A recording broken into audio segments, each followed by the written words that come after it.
আলোয় এখানে বসে গিয়েছিল, চলছে কাজ।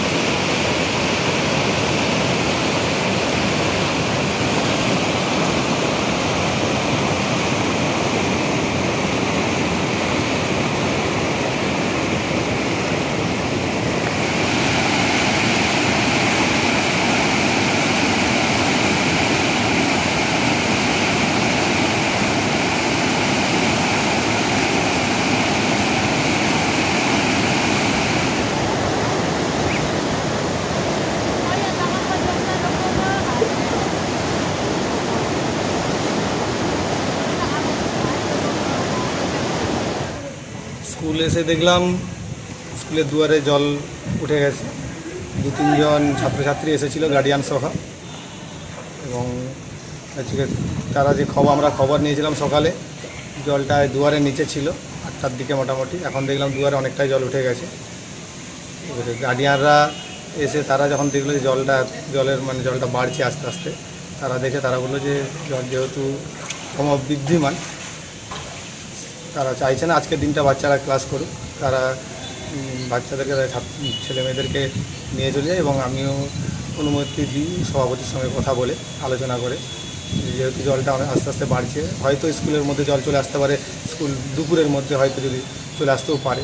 আবার পিছন দিকের রুমটা পুকুরের সঙ্গে সংযুক্ত রয়েছে, মানে জল নিকাশি যেটা আমাদের বিদ্যালয় থেকে যায় সেটা পুকুরের সঙ্গে সংযুক্ত, এবং সেটা প্রায় পুকুর দিয়ে জল অনেক আগে ঢুকে যায় আমাদের বিদ্যালয়ের পিছনের রুমটা দিয়ে। এই অবস্থায় আমরাও চাইছি না আজকের দিনটা বাচ্চারা আসুক, থাকুক, ক্লাস করুক, এবং যেগুলো রান্নাঘরেও আর একটু হলেই আমাদের জল ঢুকে যাবে, আর কিছুক্ষণ হলেই জল দেখছি। জল তো মেন রাস্তা দিয়ে মোটামুটি ভালোই দ্রুত গতিতে আসছে স্কুলের দিকে,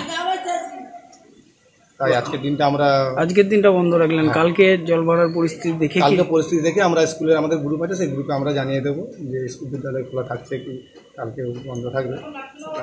এর আগে যে বন্যা পরিস্থিতি হয়েছিল স্কুলের মধ্যে কতটা জল হয়েছিল? এর আগে প্রথম বন্যাটায় মোটামুটি 7 ফুটের মতো জল উঠেছিল বিদ্যালয়ের মধ্যে, 7-8 ফুটের মতো উঠেছিল। দ্বিতীয়টায় যেটা জল হালকা বেড়েছিল সেটা আমাদের দুয়ারের নিচে ছিল, দুয়ারটাই ওঠেনি, 4-5টা জলমগ্ন হয়ে গেছিল। রাস্তায় জল পেরিয়ে আসতে হয়েছে আমাদেরকেও, বাচ্চারাও এসেছিল, এবং আমরা ক্লাসও করেছি।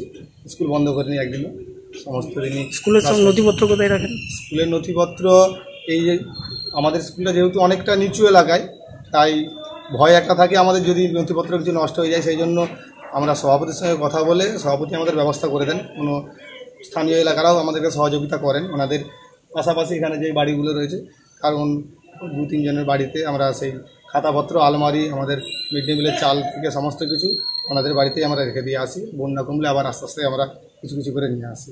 এই নিয়ে 3বার বন্যা পরিস্থিতির শিকার? এই নিয়ে 3বার। এখনও বাকি রয়েছে? এখনও হয়তো। কী করবেন? করা যায় মানে এই বন্যা পরিস্থিতি থেকে বাঁচার উপায় কি মনে করছেন? বন্যা পরিস্থিতি থেকে, এটা তো প্রাকৃতিক দুর্যোগ, এখন কিছু করা যাবে না, কিছু করার নেই এক্ষেত্রে।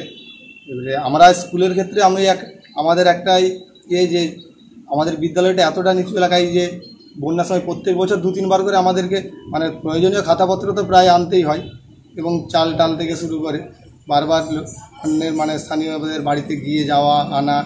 আমাদের বিদ্যালয়টা উপরের যদি একটা রুম থাকতো তাহলে হয়তো এই অসুবিধাটা হতো না। যাই হোক, আমাদের এই মুহূর্তে একটা রুম নেই। আগের বছরের বন্যা তো স্কুলে আমাদের ছাদের উপর দিয়ে গেছে জল। সেক্ষেত্রে এবারে যে মাস্টার প্ল্যান শুরু হয়েছে, মাস্টার প্ল্যানের কাজ যদি মাস্টার প্ল্যান হয়ে যায় রূপায়িত, তাহলে তো ওই বন্যা পরিস্থিতি নিয়ন্ত্রণ করা সম্ভব হবে। হ্যাঁ, নিয়ন্ত্রণ হলে তো খুবই ভালো। ঘাটাল শুধু আমাদের বিদ্যালয় ঘাটালবাসীর জন্য, পুরো ঘাটালবাসীর জন্যই ভালো।